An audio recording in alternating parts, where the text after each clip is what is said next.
हरे कृष्णा।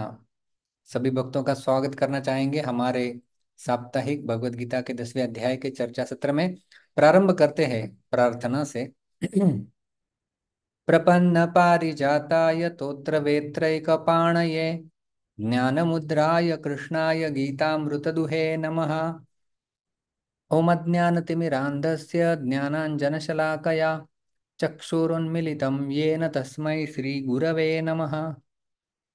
नमः ओं विष्णुपादाय कृष्णपृष्ठाय भूतले श्रीमते भक्तिवेदांत स्वामीन इति नामिने। नमस्ते सारस्वते देवे गौरवाणी प्रचारिणे निर्विशेष शून्यवादी पाश्चात्य देशतारिणे। जय श्री कृष्ण चैतन्य प्रभु नित्यानंद श्री अद्वैत गदाधर श्रीवासदि गौर भक्त वृंद। हरे कृष्ण कृष्ण कृष्ण हरे हरे, हरे राम राम राम हरे हरे। हरे कृष्णा।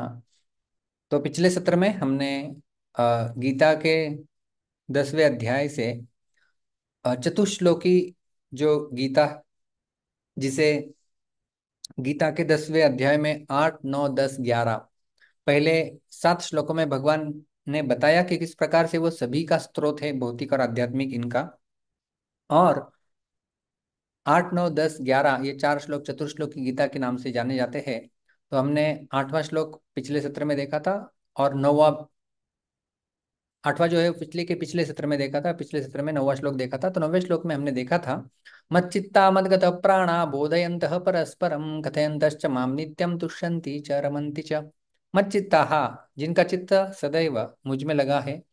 मद्गत प्राणाः, जिनके लिए मैं प्राण हूँ, या मेरे लिए जो संपूर्ण प्राणों का त्याग कर सकते हैं। परस्परम बोधयन्तः, वो एक दूसरे को बोध देते रहते हैं। और माम नित्यम कथयन्तः, नित्य रूप में मेरे ही चर्चा करते रहते हैं। इसका परिणाम क्या होता है? तुष्यन्ति च रमन्ति च, वह संतुष्टि और आनंद इनका अनुभव कर पाते हैं।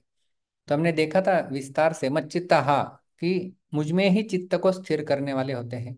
इस भौतिक संसार में हमने देखा था कि लोगों का चित्त कहाँ कहाँ पर स्थिर होता है, किसी का पैसे में, किसी का और कई जगहों पर।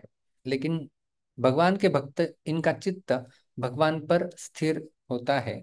और हमने उदाहरण देखा था कि किस प्रकार से चित्त शब्द जहां जहां पर श्रीमद् भागवत में वर्णन किया गया है, श्रेष्ठ भक्तों के जब चर्चा होती है उस समय, तो सर्वप्रथम हमने देखा था उदाहरण गोपियों का, उरुक क्रमचित्तयानाः, जिनका चित्त भगवान में इस प्रकार से लगा था कि सारे घर के कार्य करते समय वो भगवान का चिंतन स्मरण किया करती थी।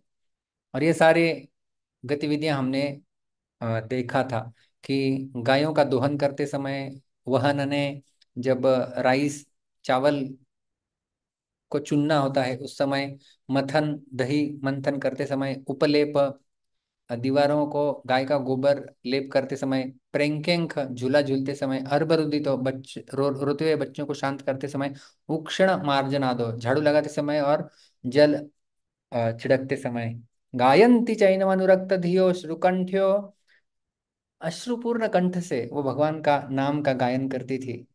तो इस प्रकार से गोपियों का देखा, हमने देखा कि किस प्रकार से रुक्मिणी दी रुक्मिणी जी ने जब भगवान श्री कृष्ण को प्रेम पत्र लिखा था, सर्व पहला विश्व का, उसमें उन्होंने भगवान को आमंत्रित किया था। उसमें वो कहती है कि मैंने आपके बारे में सुना हुआ है, जिससे त्वयि अच्युता विशति चित्तम अपत्रपम में, मेरा चित्त बिल्कुल निर्लज्ज होकर आप में जो है वो लग रहा है।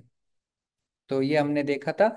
मदगत प्राणा का अर्थ हमने देखा था, मुझ में ही प्राणों अर्थात इंद्रियों को अर्पित करने वाले जो भक्त जन है, जो सब कुछ भगवान के लिए ही करते हैं। उनकी क्रियाओं में क्रिया भेद होता है, पर उद्देश्य भेद नहीं होता है। अलग अलग क्रियाएं करते रहेंगे, जैसे गोपियों का हमने उदाहरण देखा, कभी दूध निकाल रही है, कभी मंथन कर रही है, कभी झाड़ू लगा रही है। क्रिया अलग है लेकिन उद्देश्य एक है। उसी प्रकार से इस संसार में जीवन जीते हुए भी हमारी क्रियाएं अलग होगी, लेकिन हमारा उद्देश्य एक होना चाहिए।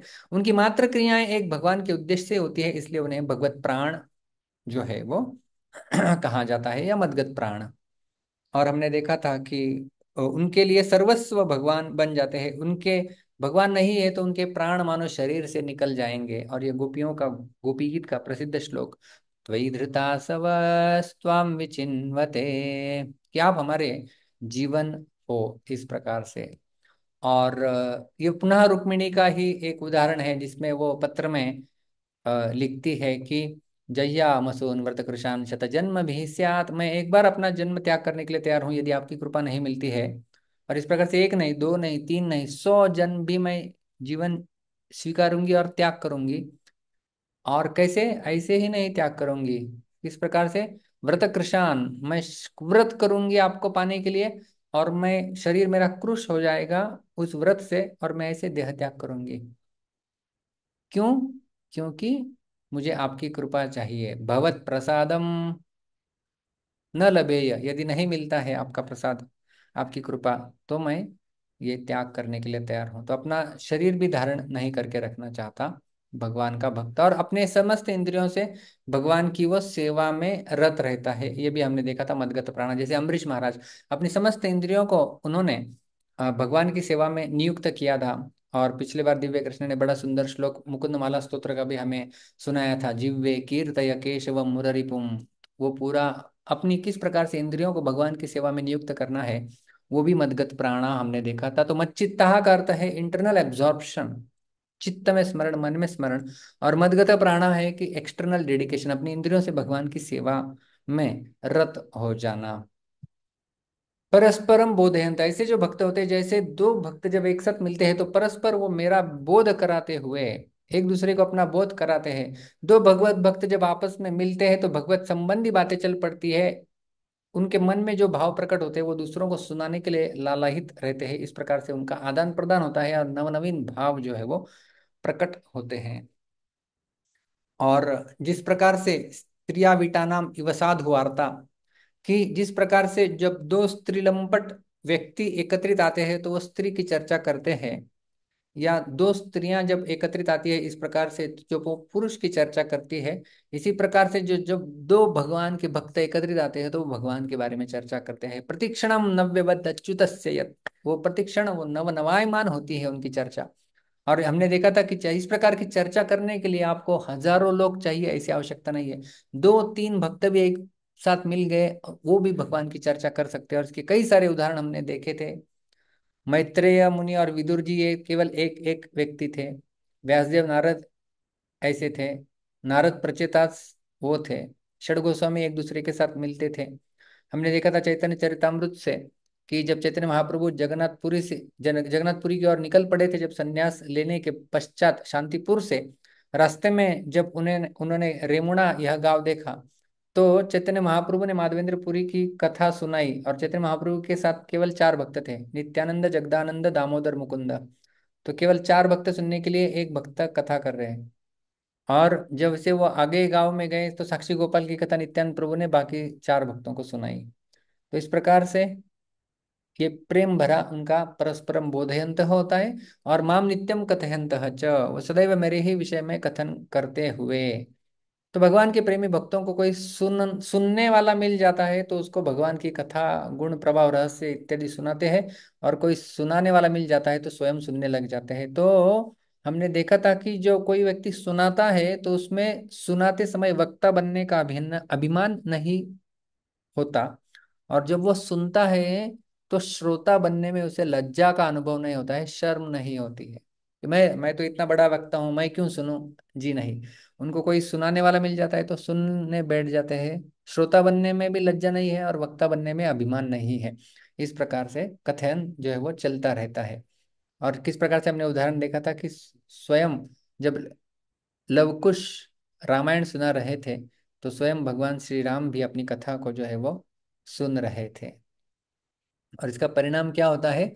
तुष्यंति च रमन्ति च, वे भक्त इस प्रकार से संतुष्ट होते हैं और आनंद का अनुभव करते हैं। और यही जो है वो श्रीमद् भागवत में भी कपिल मुनि माँ देवहूति को यही सुनाते हैं कि ऋत कर्ण रसायना कथा, ये कर्णों को रसायन मानो, ये भगवान की कथा होती है। और इसका श्रवण करने से भगवान के भक्तों के संग में श्रद्धा रति और प्रेम जो है वो जागृत हो जाता है। और हमने ये भी देखा था 11वें स्कंद में भी जो है इसका वर्णन आता है, मिथोरतिर्मितस्तुष्टि, कि एक दूसरे को जब वो परस्पर अनुकथनम, भगवान की कथा कहते हैं, किसके बारे में? पावनम भगवदेश, भगवान की पावन करने वाली कथा को जब वो सुनाते हैं और सुनते हैं, तो अपने आप में वो एक संतुष्टि का अनुभव करते हैं। तो इस प्रकार से हमने देखा था ये 6 चीजें, और इसमें खास करके मच्चित्ता का अर्थ है कि अपना मन वो लोग लगाते हैं। मदगत प्राणा यानी शरीर के माध्यम से सारे इंद्रियों से भगवान की सेवा में रत रहते हैं। परस्परम बोधयंत और मानवित्यं कथयंत, मतलब अपनी वाणी को भगवान की सेवा में प्रयोग कर रहे हैं। तो इस प्रकार से body mind and words, BMW मानो वो भगवान की सेवा में प्रयोग कर रहे हैं। इसलिए जो वैष्णव होते हैं, वैष्णव संप्रदाय में जो सन्यास का दंडा होता है उसमें 3 दंडे होते हैं। इन्हें त्रिदंडी सन्यासी कहा जाता है। त्रिदंडी सन्यासी का अर्थ होता है कि उन्होंने अपना बॉडी माइंड एंड वर्ड्स अपनी भगवान की सेवा में लगाया हुआ है, ये वो त्रिदंडे का अर्थ है। तो इस प्रकार से इस श्लोक के सारांश में हमने देखा था कि मच्चित्ता मदगत प्राणा, ये जो है वो 2 बातें स्वयं करने की है, अर्थात भक्त स्वयं स्वतंत्रता पूर्वक ऐसे बन जाते हैं। परस्परम बोधयंतम आमित्यम कथयंत, ये 2 बातें जब 2 भक्त आपस में मिलती है तो मिलने पर होती है। और तुष्यंति च रमंती च, ये 2 बातें जो है वो फल स्वरूप प्राप्त होती है। तो कितना सुंदर ये श्लोकों का विभाजन हम लोग किए थे। तो ये 8 और 9 श्लोक हो गए, जिसमें भगवान को मूल कारण मानकर बुद्धिमान भक्त किस प्रकार भगवान का भजन करने में लग जाते हैं, इसकी हमने चर्चा की। तो ऐसे भक्तों के प्रति अभी भक्त क्या करता है ये हमने देखा। जो मच्चित्ता, उसका चित्त भगवान में होता है, मदगत प्राणा, और अहम सर्वस्य प्रभो मत्तः सर्वम प्रवर्तित, तो सब वो जानता है कि भगवान ही आदि कारण है, भगवान ही स्रोत है, ऐसा मान के वो भगवान के भजन में लग जाता है। तो भक्त क्या, और जब दूसरा भक्त मिल जाता है तो आपस में उनका कथन, परस्परानुकथनम शुरू हो जाता है। तो ये भक्त क्या करता है वो देखा। अभी भगवान ऐसे भक्त के प्रति आदान प्रदान क्या करते हैं, ये भगवान जो है वो 10वें और 11वें श्लोक में बताएंगे। तो आज हम 10वें श्लोक के ऊपर चर्चा करने वाले हैं। श्लोक इस प्रकार से है। तेषां सतत युक्तानां भजतां प्रीतिपूर्वकं ददामि बुद्धि योगम तम ये न माम उपयान्ति ते। तो इस श्लोक का हम पद विभाग देखते हैं। हरे कृष्णा प्रभु जी। दंडवत प्रणाम। हरे कृष्णा। तो एक एक श्लोक, एक एक शब्द को हम लोग उच्चारण करेंगे। मजेदार बात है कि इस श्लोक में कोई संधि हो ही नहीं रही है, सारे शब्द वैसे के वैसे श्लोक में रचना किए जाते हैं। तेषाम, तेषां तेषाम, तेषां सततयुक्तानाम, सततयुक्तानां सततयुक्तानाम, सततयुक्तानां भजताम, भजतां भजताम, भजतां प्रीतिपूर्वकम, प्रीतिपूर्वकं प्रीतिपूर्वकम प्रीतिपूर्वकं ददामि, ददामि ददामि ददामि बुद्धियोगम, बुद्धियोगं बुद्धियोगम बुद्धियोगं तम, तं तम तं येन, येन येन येन माम, मां माम माम् उपयान्ति, उपयान्ति उपयान्ति उपयान्ति ते, ते ते। ते संपूर्ण श्लोक का उच्चारण एक एक पाद के साथ। तेषां सततयुक्तानां तेषां सततयुक्तानां भजतां प्रीतिपूर्वकं भजतां प्रीतिपूर्वकं ददामि बुद्धियोगं तं ददामि बुद्धियोगं तं येन माम् उपयान्ति ते। येन माम् उपयान्ति ते। उत्तम। धन्यवाद प्रभु जी। हरे कृष्ण। धन्यवाद।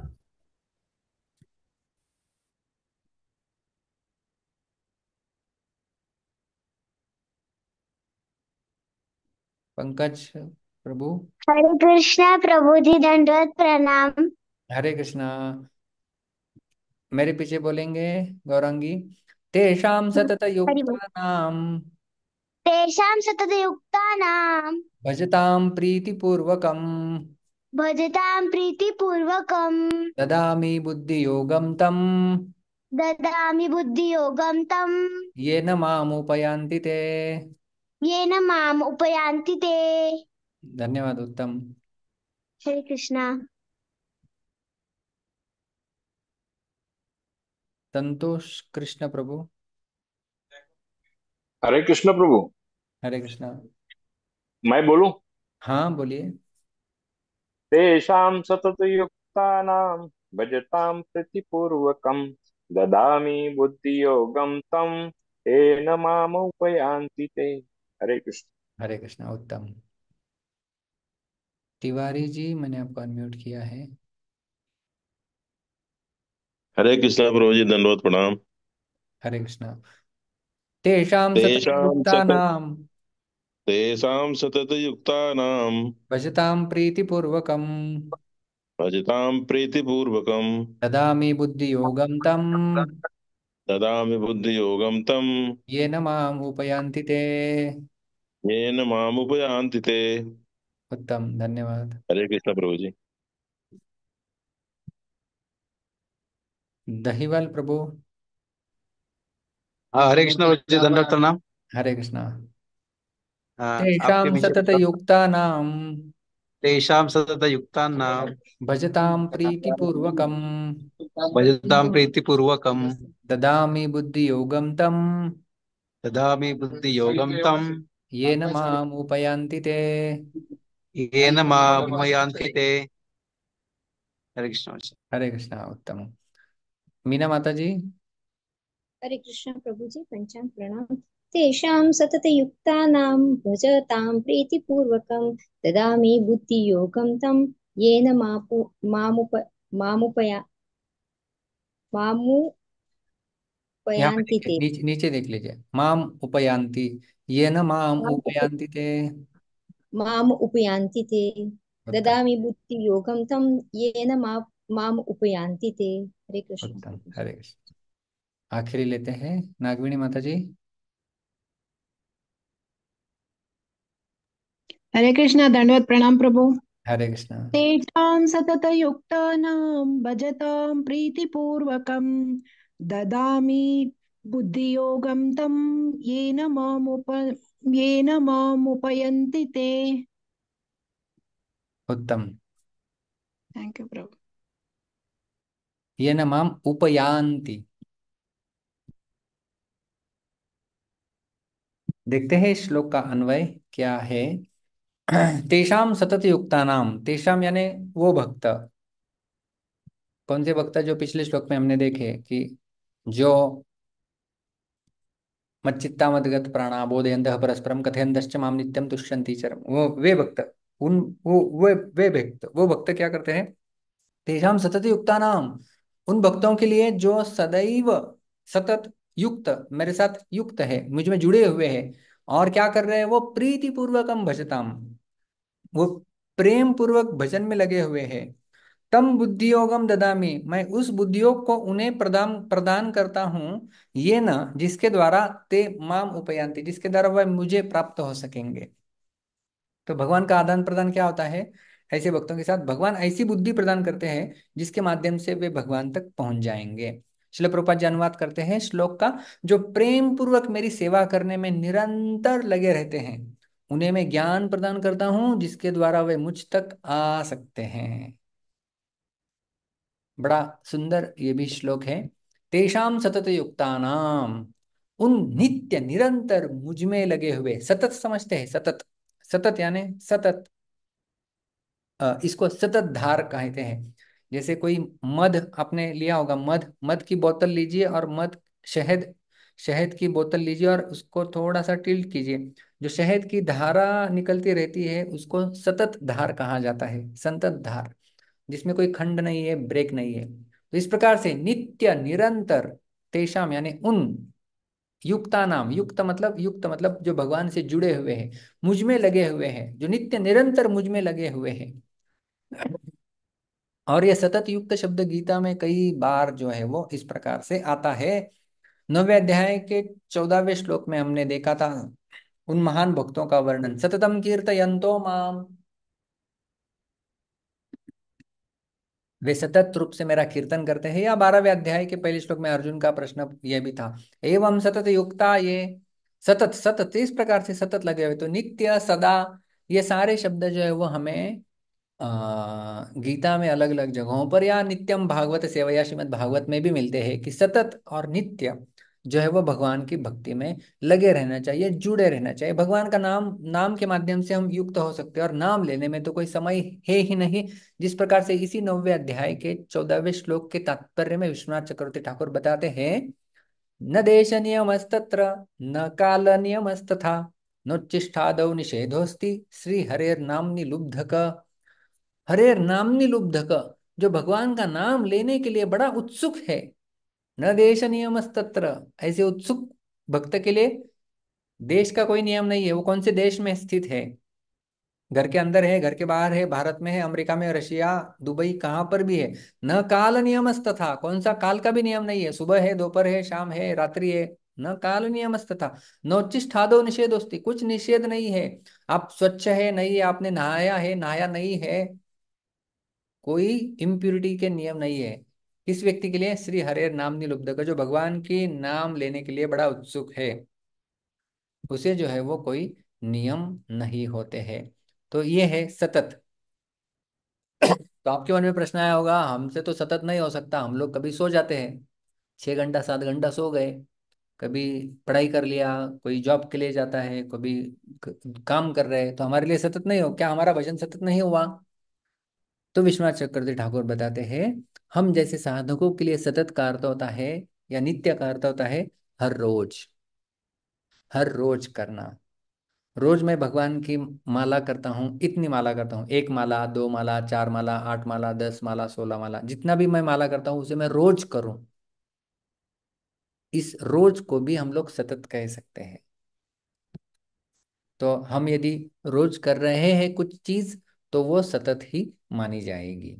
तो इस प्रकार से हमें ये चिंता नहीं करनी है कि मेरा सोने में कुछ समय जा रहा है तो सतत नहीं हो रहा है, जी नहीं। इस प्रकार का जो जैसे जैसे हमारा सांस लेना सतत चलता रहता है, हम कभी सोचते नहीं है ना, अरे मुझे सांस लेना है अभी, सोचते हैं? जी नहीं। हम लोग सोए हैं तो भी हमारी सांसें चलती रहती है। उसी प्रकार से हमारा मन में भगवान का चिंतन उसी प्रकार से स्वाभाविक रूप में सतत रूप से चलता रह सकता है। और एक दृष्टिकोण से हमने ये भी देखा कि हम कोई चीज यदि रोज करें, जब एक जगह बैठ के हम लोग यदि रोज करते हैं, रोज करते जाए नित्य रूप से, तो वो सतत ही कहलाया जाएगा। और सतत का एक बड़ा सुंदर अर्थ हम लोग इस प्रकार से देखते हैं कि भगवान के साथ अपना वास्तविक संबंध मान लेना ही सतत युक्त होना है। तो जैसे एक विद्यार्थी का उदाहरण दिया गया है कि उसके मन में भाव होता है ना, छात्र को पूछते हैं आपका पूरा नाम बताओ, तो अपने स्वयं का नाम, कभी माता का नाम, पिता का नाम और अपना सरनेम, ये सब बताएगा। और उसके मन में सदैव रहता है कि मैं इस व्यक्ति का पुत्र हूँ, फिर किसी माँ का मैं पुत्र हूँ या मेरे पिताजी का मैं पुत्र हूँ। तो वो चाहे स्मरण रखे स्मरण नहीं रखे, लेकिन वो वास्तव में उस भाव में स्थित है कि मैं अमुक व्यक्ति का लड़का हूँ। मैं पढ़ाई भी कर रहा हूँ तो पढ़ाई करते रहेंगे, खेलते समय खेलेगा, लेकिन उसके मन में ये भाव सतत रहेगा कि मैं किसी ना किसी का लड़का हूँ। उसी प्रकार से कि भगवान अनादि है, अविनाशी है, सर्वोपरि है, उन उस तत्वों को व्यक्ति सदैव जान लेता है, मान लेता है, और भगवान के साथ अपने आप को उनका अंश के रूप में जब वो स्थित कर देता है कि मैं तो भगवान का दास हूं, और इस प्रकार से दास्यत्व के भाव में भगवान का मैं सेवक हूँ, भगवान का मैं दास हूँ, उस भाव में जब स्थित होके भले वो कौन सा भी कार्य क्यों नहीं कर रहा हो, वो सतत युक्त है, ऐसा समझना चाहिए, ऐसा बताया जाता है। तो आ गया दूसरा अर्थ सतत युक्त का समझ में। एक सतत युक्त का हमने देखा कि कोई निरंतर 24 घंटे करता रहे तो वो भी सतत युक्त है। ऐसा नहीं है तो कोई व्यक्ति कुछ चीज थोड़े समय के लिए रोज कर रहे हैं तो वो भी सतत युक्त है। और इस भाव में स्थित होना कि मैं तो वास्तव में भगवान का सेवक हूँ, उस भाव में स्थित होके सब कार्य करना, वो भी जो है वो सतत युक्त ही कहे जाएंगे। और ऐसा सतत युक्त व्यक्ति क्या करेगा? प्रीति पूर्वकम भजताम, प्रेम पूर्वक मेरा भजन करने वाले उन भक्तों को। तो प्रीति पूर्वकम भजताम, प्रेम पूर्वक भजन। अब ये प्रेम पूर्वक भजन क्या है? ये दो अर्थ इसके होते हैं प्रेम पूर्वक भजन के। सबसे पहला इसका अर्थ होता है प्रेम पूर्वक। प्रेम पूर्वक का अर्थ होता है कि भगवान से कुछ चाहना नहीं है, प्रेम में लेन देन नहीं होती, ऐसा कहा जाता है, आपने सुना होगा। तो भगवान के भक्त भगवान से कुछ भी नहीं चाहते, वे तो केवल भगवान को अपना मानते हुए प्रेम पूर्वक स्वाभाविक ही भगवान के भजन में लग जाते हैं, है कि नहीं? यह है प्रीति पूर्वकम का पहला अर्थ। मुझे कुछ नहीं चाहिए भगवान से। प्रहलाद महाराज को जब नरसिम्हा भगवान ने पूछा, बेटा कुछ मांगो, वो ये थे कि सवई वणिक, वो तो कोई बिजनेसमैन होगा जो कुछ लेना देना इस प्रकार से सोचेगा। आप तो मेरे पिता है, मैं आपसे कुछ नहीं मांगूंगा, मुझे तो केवल प्रेम पूर्वक सेवा करनी है। और हमने पिछली बार देखा था आ, ये कथा, भगवान कृष्ण को सरदर्द हो जाना, तो गोपियां प्रेम पूर्वक भगवान के भजन में थी, इसलिए वो कुछ नहीं चाहती थी भगवान से, वो नरक में जाने के लिए भी तैयार है यदि भगवान को संतुष्टि मिल रही है।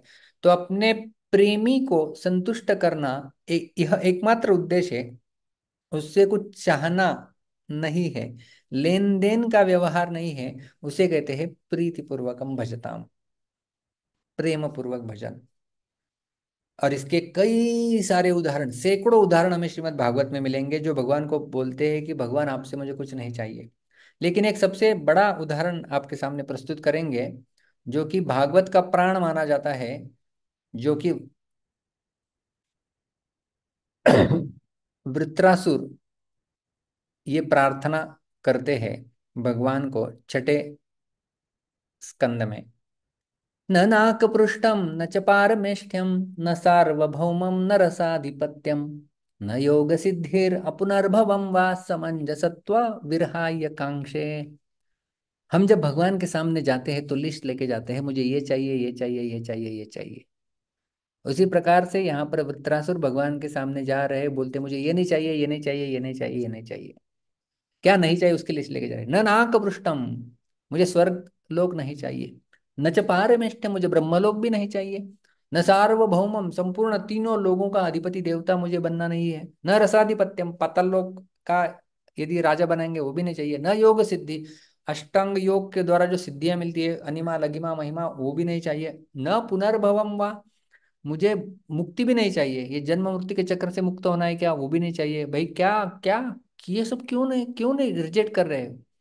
तो वृत्रासुर बोलते समंजसत्वा विरहाय कांक्षे, आपसे विरह यदि मुझे हो रहा है तो ये सारी चीजें मुझे नहीं चाहिए। मतलब केवल आप चाहिए, बाकी कुछ नहीं चाहिए। ये इसेंस है, इस प्रार्थना का सार क्या है? आप चाहिए, बाकी कुछ नहीं चाहिए। आप चाहिए, आपसे नहीं चाहिए कुछ। और ऐसे कई सारे उदाहरण, जैसे मैंने कहा सैकड़ों उदाहरण आएंगे, सैकड़ों श्लोक हम लोग ले सकते हैं श्रीमद् भागवत के, जिसमें ध्रुव महाराज कहते हैं स्वामिन कृतार्थोस्मि वरम न याचे, कुछ वर नहीं चाहिए मुझे। पृथु महाराज भी उसी प्रकार से प्रार्थना करते हैं भगवान से, न कामये नाथ तदप्य हम क्वचित, आपसे कुछ नहीं चाहिए। तो ऐसे कुछ नहीं चाहिए वाले आप होमवर्क कर सकते हैं। कौन कौन भक्त ऐसी लिस्ट लेके गए भगवान के पास, मुझे नहीं चाहिए, नहीं चाहिए, नहीं चाहिए, कुछ नहीं चाहिए। ये आपके लिए होमवर्क है। और आप होमवर्क करके मुझे पोस्ट कर सकते हैं कि ये यहाँ यहाँ हमने लिया, ये नहीं चाहिए, ये नहीं चाहिए के उदाहरण है। चैतन्य महाप्रभु बोलते हैं न धनम न जनम न सुंदरिम, ये नहीं चाहिए, वो नहीं चाहिए, केवल आपके चरणों में भक्ति चाहिए। इसे कहते हैं प्रेम पूर्वक भजन। यदि लेन देन है तो वहां पर प्रेम नहीं होता है। तो ये प्रीति पूर्वक भजन का पहला लक्षण है कि वहां पर भक्त भगवान से कुछ नहीं चाहता है, केवल भगवान की संतुष्टि चाहते हैं, लेन देन नहीं है।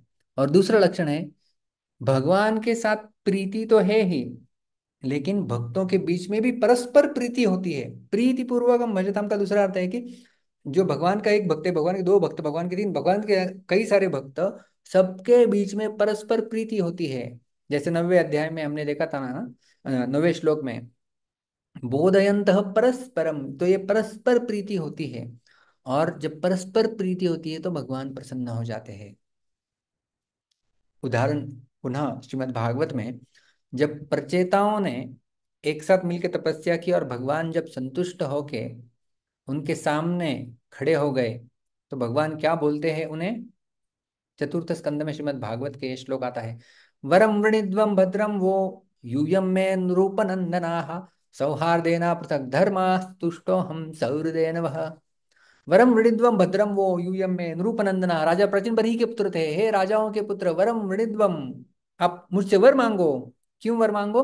सौहार्द देना, आपने एक दूसरे के साथ प्रीतिपूर्वक जो है वो ये मेरा भजन किया हुआ है, तुष्टो हम, इससे मैं बड़ा संतुष्ट हुआ हूँ।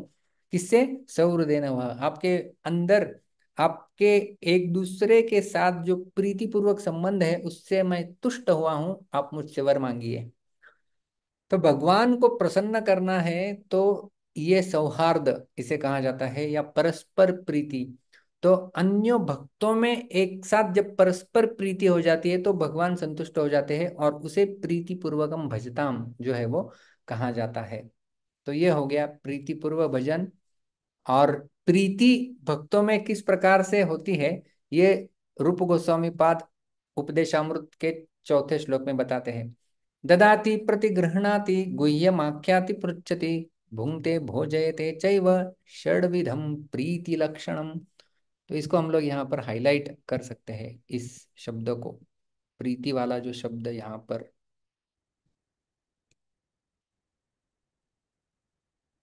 क्योंकि हम इस प्रकार से हाईलाइट करने की आदत है। जो ऊपर लिखा हुआ है वो शब्द यहाँ पर इस श्लोक में पुनः मिल रहा है, प्रीति पूर्वकम, यहाँ पर है प्रीति लक्षण।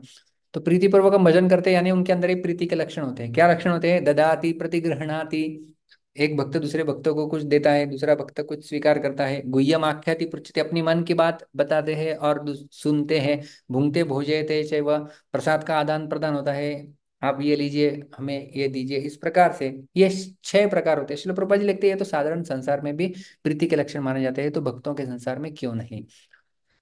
और श्रील प्रभुपाद जी बताते हैं कि इस श्लोक के तात्पर्य में हमने अंतर्राष्ट्रीय कृष्ण भावनामृत संघ इस्कॉन की स्थापना इसलिए की है कि ताकि भक्त एकत्रित आके ये 6 प्रकार के आदान प्रदान एक दूसरे के साथ कर सके। यह है प्रीति पूर्वकम। और इसका परिणाम भगवान क्या बोलते हैं? तम बुद्धि योगम ददामि, मैं वह बुद्धि योग जो है वो प्रदान करता हूँ। ददामी यानी देना, अहम ददामी, मैं दे रहा हूँ, मैं देता हूँ, देता हूँ। किसको देता हूँ? बुद्धि योग को देता हूँ। वह बुद्धि, तम यानी वह, उस बुद्धि योग को मैं देता हूँ। ये बुद्धि योग शब्द भी गीता में कई जगह पर आता है। सर्वप्रथम आता है दूसरे अध्याय के 39वें श्लोक में, बुद्धि योगे त्विमाम शृणु। उसके बाद दूसरे अध्याय के 49वें श्लोक में, बुद्धि योगा धनंजय। और 18वें अध्याय में पुनः एक बार आता है, बुद्धि योगम उपाश्रित्य मच्चित्तः सततम भव। बुद्धि योगम, बुद्धि योग, बुद्धि योग, तो ये बुद्धि योग, हम अलग अलग योग को जानते हैं, कर्म योग, ज्ञान योग, अष्टांग योग, ध्यान योग, भक्ति योग। ये बुद्धि योग कौन सा योग है भगवान ने बीच में लाया? तो बुद्धि योग ये कोई अलग से योग नहीं है, योग की विधि नहीं है, ये केवल जो है इसके अर्थ अलग अलग है। 3 अर्थ हम लोग बुद्धि योग के देखेंगे। तो क्या है? सर्वप्रथम, तरह तरह की और एक दूसरे से विरुद्ध विभिन्न परिस्थितियां आने पर भी उनमें सम रह सके, ऐसा बुद्धि योग अर्थात समता मैं उन भक्तों को देता हूं। तो पहला बुद्धि योग का अर्थ है समत्व। जैसे गीता में भगवान समत्व को, समत्व के बारे में कहते हैं, या योग की परिभाषा देते हुए कहते हैं दूसरे अध्याय में, समत्वम योग उच्यते। समत्व को, इक्वानिमिटी इज कॉल्ड एज योग। योग का अर्थ है समत्व। तो ऐसी परिस्थिति, तरह तरह की एक विभिन्न परिस्थितियां जब आ जाती हैं तो उसमें सम बुद्धि रखना, वही है बुद्धि योग।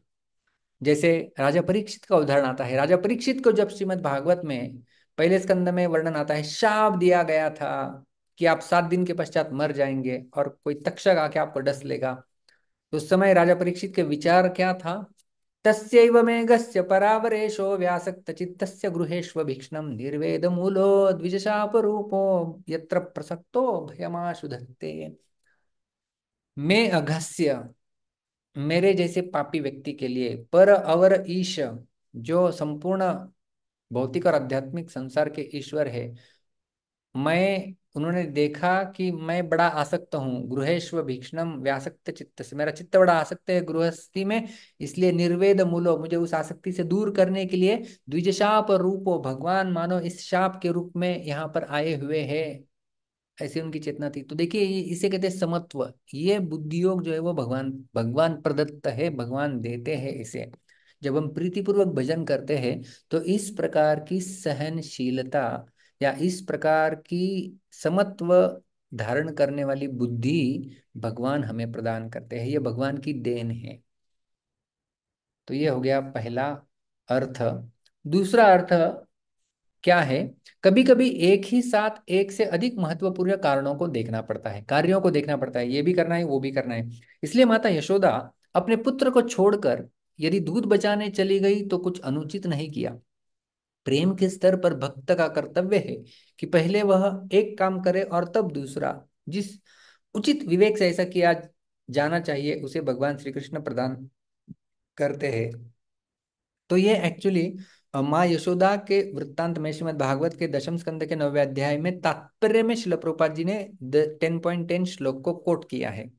तो प्रभुपाद जी क्या बताते हैं, आप सबको तो कथा पता ही होगी कि माँ यशोदा जब मंथन कर रही थी उसके पश्चात कृष्ण तुरंत वहां पर आ गए। मम्मी मम्मी भूख लगी, तो माँ ने मंथन का कार्य छोड़ दिया, कृष्ण को स्तनपान कराने लगी। और कुछ समय पश्चात उसने देखा कि जो पद्मगंधा गायों का दूध उन्होंने गर्म करने के लिए रखा था वो उफन रहा था और नीचे जा रहा था। तो उन्होंने कृष्ण को नीचे छोड़ दिया और उस दूध को बचाने के लिए गई। तो उसके तात्पर्य में श्रील प्रभुपाद जी ये श्लोक लिख रहे हैं कि माँ यशोदा ने जो किया, तो वास्तव में कभी कभी प्रभुपाद जी लिख रहे हैं कि दो कार्यों को देखना पड़ता है कि कृष्ण को दूध पिलाना ये भी महत्वपूर्ण कार्य है, और जो कृष्ण के लिए दूध रखा गया है जो अभी जा रहा है वो भी महत्वपूर्ण कार्य है। तो मैं कौन सा प्रथम करूं? यशोदा माई को ये निर्णय लेने के लिए बुद्धि भगवान ने दी। तो मैं क्या करूं और मैं क्या नहीं करूं, मैं ये करूं पहले दूसरे ये करूं फिर मैं कब क्या करूं, ये सब जो बुद्धि है ये भगवान प्रदान करते हैं। तो ये हो गया बुद्धि योग का दूसरा अर्थ। और भगवान बुद्धि प्रदान करते हैं सब कार्य करने के लिए भी। जैसे उदाहरण के लिए वर्णन आता है कि जब ब्रह्मा जी का जन्म हुआ था, गर्भोदक्षाई विष्णु के नाभि से एक कमल जब उत्पन्न हुआ, उस कमल के ऊपर जब ब्रह्मा जी का जन्म हुआ तो तब कोई नहीं था। तो ये ब्रह्मा जी कमल के डंडी से बिल्कुल नीचे आ जाते हैं, उन्हें कुछ नहीं मिलता है, वापस चले जाते हैं। तो भगवान ने उन्हें बुद्धि प्रदान की। तपह तपह ऐसे 2 बार उन्होंने उच्चारण किया, तप करो। तो ब्रह्मा जी तप करते हैं और ब्रह्मा जी को सारा ज्ञान भगवान श्री कृष्ण प्रदान करते हैं। इसलिए श्रीमद् भागवत के पहले श्लोक में ही वर्णन आता है, तेने ब्रह्म हृदय आदि कवये मुह्यन्ति यत्सूरयः। तेने ब्रह्म हृदय यह आदि कवि, जो ब्रह्मा जी जो है वो आदि कवि है, उन्हें हृदय में भगवान ने ज्ञान प्रदान किया, यानी बुद्धि योग जो है वो प्रदान किया, जिसके माध्यम से ब्रह्मा जी फिर सारी सृष्टि उत्पत्ति करने के लिए सज्ज हो गए। और बुद्धि योग का तीसरा अर्थ है, इस श्लोक में बुद्धि योगम शब्द अत्यंत महत्वपूर्ण है। श्रील प्रभुपाद जी का तात्पर्य इसी श्लोक का है। बुद्धि योग कृष्ण भावनामृत में रहकर कार्य करने को कहते हैं और यही उत्तम बुद्धि है। बुद्धि का अर्थ है बुद्धि और योग का अर्थ है योगिक गतिविधियां अर्थात योगिक उन्नति। जब कोई भगवत धाम को जाना चाहता है और भक्ति में कृष्ण भावनामृत को ग्रहण कर लेता है तो उसका अर्थ है उसका यह कार्य बुद्धि योग कहलाया जाएगा। तो ये श्रील प्रभुपाद जी कह रहे हैं कि कृष्ण भावनामृत को ग्रहण कर लेना ये भी बुद्धि योग है। जैसे बुद्धिमान व्यक्ति भगवान का भजन करेंगे, इस प्रकार से श्रीमद् भागवत में कहा गया है, कृष्ण वर्णम त्विषा कृष्णम संगोपांगास्त्र पार्षदम यज्ञ संकीर्तन प्राय यजंती ही सुमेधसः। सुमेधसः का अर्थ है बुद्धिमान व्यक्ति। बुद्धिमान व्यक्ति इस प्रकार से भजन करेंगे, कृष्ण उच्चारण करते हुए भगवान का नाम लेंगे और संकीर्तन यज्ञ के माध्यम से वो जुड़ जाएंगे। तो ये है बुद्धि योग। उस प्रकार का उसे उसे भी बुद्धि योग कहते हैं कि भगवान की भक्ति में लग जाना। और इसका परिणाम किस प्रकार की बुद्धि भगवान प्रदान करने वाले हैं? सबसे पहला हमने देखा समत्व की बुद्धि, दूसरा है क्या करे क्या बाद में करे क्या पहले करे, इसमें जो चयन करने वाली बुद्धि होती है वो बुद्धि। और तीसरा हमने देखा कि कृष्ण भावनामृत का स्वीकार करना, वो भी एक बुद्धि योग है। तो ये सब भगवान प्रदान करेंगे। तम बुद्धि योगम ददामि, जिसका परिणाम होगा ये न माम उपयांति, जिसके माध्यम से वो मेरी प्राप्ति करेंगे। ये न तम बुद्धि योगम, तम है उसलिए ये न यहाँ पर आया है, तम बुद्धि योगम वो बुद्धि योग प्रदान करूंगा, ये न जिसके द्वारा ते वे लोग माम मुझे उपयांति प्राप्त कर लेंगे, उन्हें मेरी प्राप्ति हो जाएगी। इस मनुष्य जीवन की सबसे श्रेष्ठ उपलब्धि कोई है तो वो है भगवत प्राप्ति, भगवान की प्राप्ति सबसे श्रेष्ठ प्राप्ति है। गीता के छठे अध्याय के 22वें श्लोक में भगवान उस प्रकार के योगी के बारे में बताते हैं कि उसकी चेतना क्या होती है। यम लब्ध्वा चा परम लाभम मन्यते नाधिकम ततः यस्मिन् स्थितो न दुखे न गुरुणापि विचाल्यते। यम लब्ध्वा, जिसको प्राप्त करने के बाद, च अपरम लाभम, वो सबसे श्रेष्ठ लाभ ऐसा मानता है, मन्यते न अधिकम ततः, उससे अधिक और कुछ है ही नहीं। तो भगवत प्राप्ति जो है वह सर्वश्रेष्ठ प्राप्ति है। इसलिए श्रीमद् भागवत में भी इस प्रकार से बताया गया है कि जब कोई सारंग पारिजातेंजसा लब्धे सारंगन्यो न सेवते तदंग्रिमूलमासाद्य साक्षात किम किम वृणीमहि। पारिजात अंजसा लब्धे सारंग अन्योन्य से, सारंग का अर्थ होता है जो भौरा जब मधु एकत्रित करने के लिए जाता है, हनी एकत्रित करने के लिए जब जाता है, और जब उसे पारिजात मिल जाता है तो उसे और कुछ नहीं चाहिए होता है कि नहीं। पारिजात, पारिजात का अर्थ है कि ऐसा पारिजात का स्वर्गीय फूल माना जाता है, जो इतना सुगंधी होता है पारिजात का फूल कि भौरा को यदि पारिजात मिल जाए तो और उसे कहीं पर मधु एकत्रित करने की जाने की आवश्यकता नहीं, उसे सब कुछ मिल गया है मानो। उसी प्रकार से ये भगवान का भक्त है, वो उसको सर्वश्रेष्ठ उपलब्धि यानी भगवान प्राप्त हो जाते हैं, उसे और कुछ नहीं चाहिए रहता है। इस प्रकार की बुद्धि जो है वो भगवान प्रदान करते हैं। और ये जो हम लोग श्लोक देखे हैं कि तेषाम सतत युक्तानाम भजताम प्रीतिपूर्वकम, अभी तक हमने क्या देखा कि देखिए क्या होता है, एक होता है क्रिया और एक होता है उस क्रिया का विशेषण। क्रिया और क्रिया विशेषण आप सब लोगों ने व्याकरण में सुना होगा। रामानुजाचार्य ये टीका बताते हैं और बड़ी मधुर टीका है, इसलिए मैंने यहाँ पर लिया है। कोई क्रिया है और उसका एक विशेषण होता है, उसे कहते हैं क्रिया विशेषण। उदाहरण मैं देता हूँ। मैं धीरे धीरे चल रहा हूँ, तो क्रिया है चलने की, चलना, लेकिन क्रिया का विशेषण क्या है, धीरे धीरे चल रहा हूँ।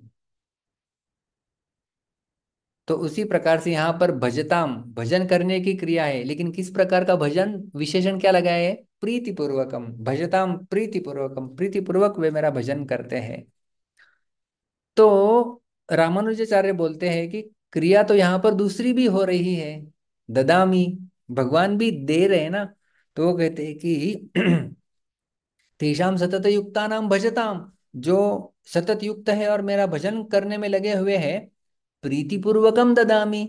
वो कहते हैं कि ये जो विशेषण है ये ददामी क्रिया को भी लग सकता है। ददामी यानी भगवान कहते हैं कि मैं देता हूं, लेकिन किस प्रकार मैं देता हूं, ददामी प्रीतिपूर्वकम, कि भगवान उस व्यक्ति को बड़े प्रेम से ये प्रदान कर रहे हैं। भगवान ऐसा नहीं कि जोर जबरदस्ती से ये ले, क्या परेशान कर रहा है। जैसे ब्रह्मा जी ने हिरण्यकशिपु को वरदान दे दिया था, ये ले, तू मांग रहा है, तुझे क्या चाहिए, ये चाहिए वो चाहिए, घर के अंदर नहीं बाहर नहीं है, हु हु ले ले। तो ऐसे गुस्सा होके वो वर दे के चले गए जाते हैं। तो इस प्रकार का वर नहीं देते भगवान। भगवान भी किस प्रकार से दे रहे हैं, भजता, जो इस प्रकार से प्रेम से भजन कर रहा है, उसे भगवान भी बड़ा प्रेम से आदान प्रदान करते हैं कि आप ये इतना कुछ कर रहे हैं मेरे लिए, ये लीजिए आपके लिए। तो भगवान भी इस प्रकार से प्रेम का जो है वो आदान प्रदान भक्तों के साथ करते हैं।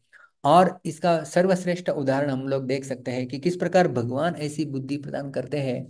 ये उदाहरण आता है श्रील प्रभुपाद जी के स्वयं के जीवन में। जब श्रील प्रभुपाद जी 1966 में भारत से अमेरिका प्रस्थान किए थे, कार्गो शिप में यानी मालवाहु जहाज में, जहां पर सफर केवल 1 महीने का था। 1 महीने तक जहाज के सफर, आयु 70 से भी अधिक श्रील प्रभुपाद जी जहाज में गए थे। जहाज में जाते समय 2 हार्ट अटैक श्रील प्रभुपाद जी को आ गए थे।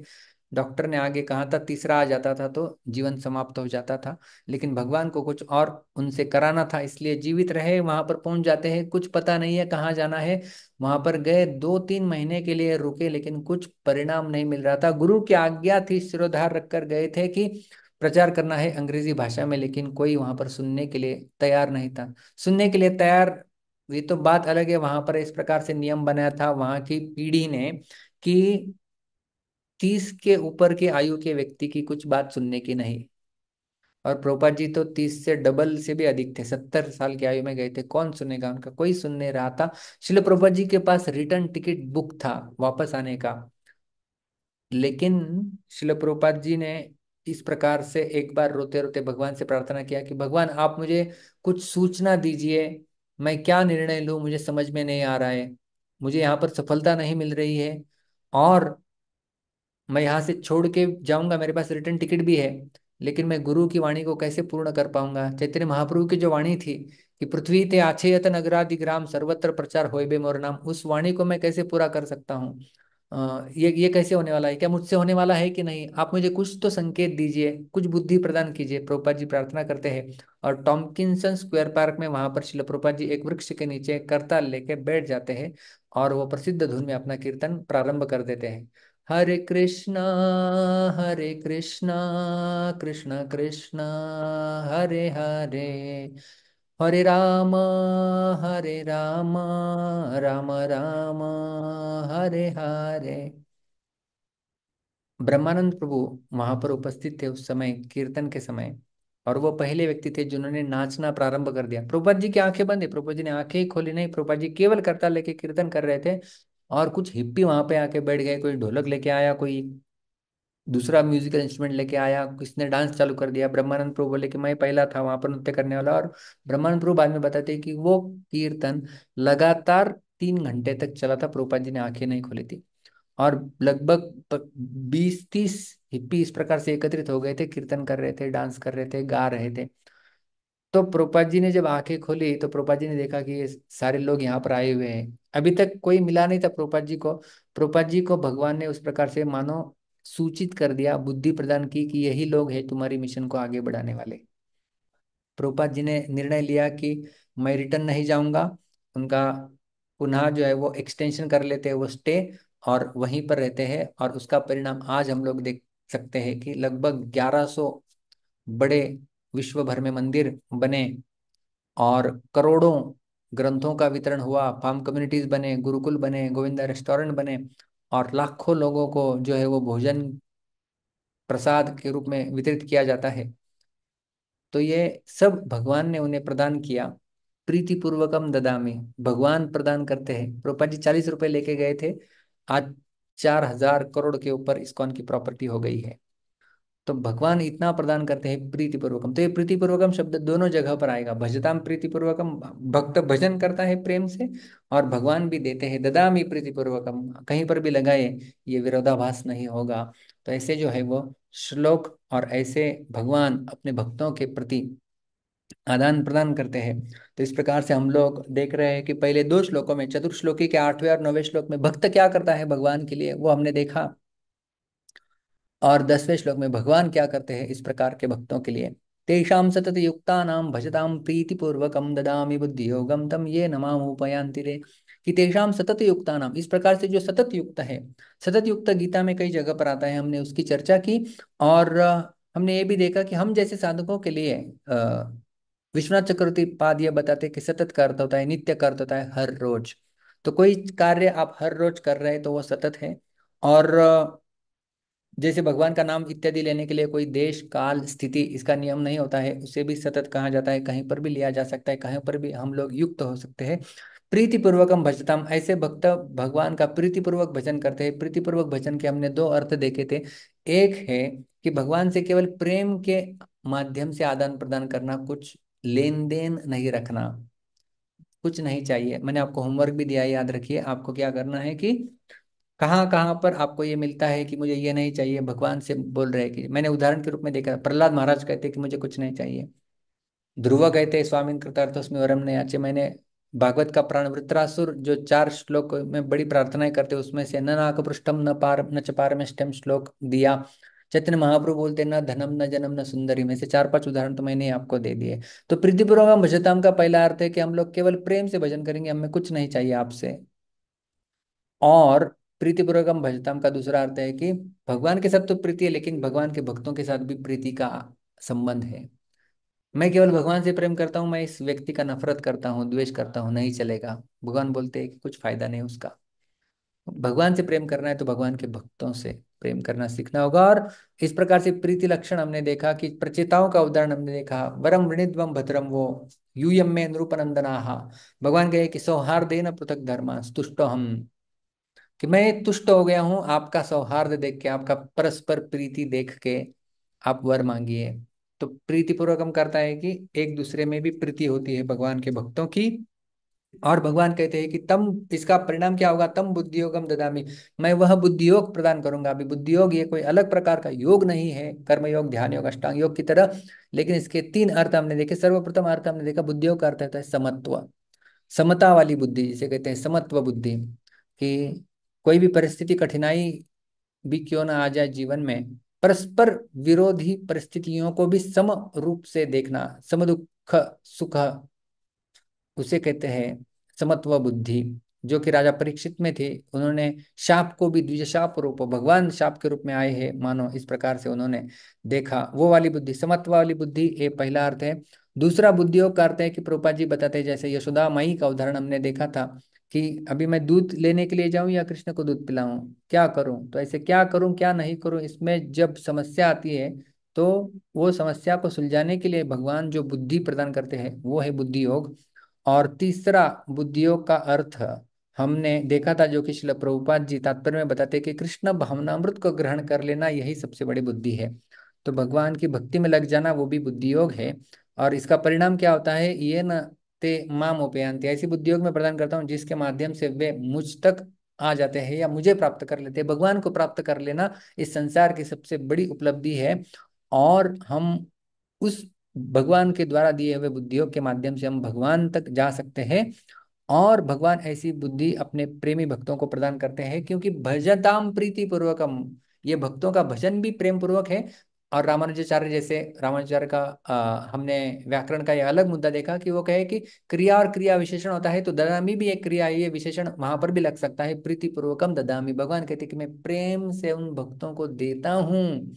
जैसे सुदामा को भगवान ने प्रेम पूर्वक इतना कुछ दिया, और शिल प्रभुपाद जी को भी प्रेम पूर्वक भगवान ने इतना सब कुछ दिया। इस्कॉन आज इतना फलित हो रहा है, फूल रहा है, प्रगति कर रहा है, वो भगवान का ही मानो आदान प्रदान है शिल प्रभुपाद जी के प्रेम पूर्वक भजन के साथ। तो इस प्रकार से भगवान की इस प्रकार से आदान प्रदान करते हैं भक्त के साथ, वो हमने देखा इस 10वें श्लोक में। और भगवान जो है वो क्या करते हैं, क्योंकि ये चतुश्लोकी के जो 4 श्लोक है, इसमें पहले 2 श्लोक भक्त क्या करता है भगवान के लिए वो बात है, और 10वां 11वां ये 2 श्लोक है कि भगवान उस भक्त के लिए क्या करते हैं। तो आज के श्लोक में हमने उसका पार्ट 1 देखा, यानी 10वां श्लोक देखा कि भगवान क्या करते हैं। अभी 11वें श्लोक में भगवान और क्या करते हैं ऐसे भक्त के लिए, उसकी हम लोग चर्चा करेंगे। तब तक के लिए बहुत बहुत धन्यवाद। हरे कृष्णा। अगला श्लोक हम हमारे अगले सत्र में देखेंगे, जो कि चतुश्लोकी का आखिरी श्लोक रहेगा। जरूर बने रहिए हमारे साथ।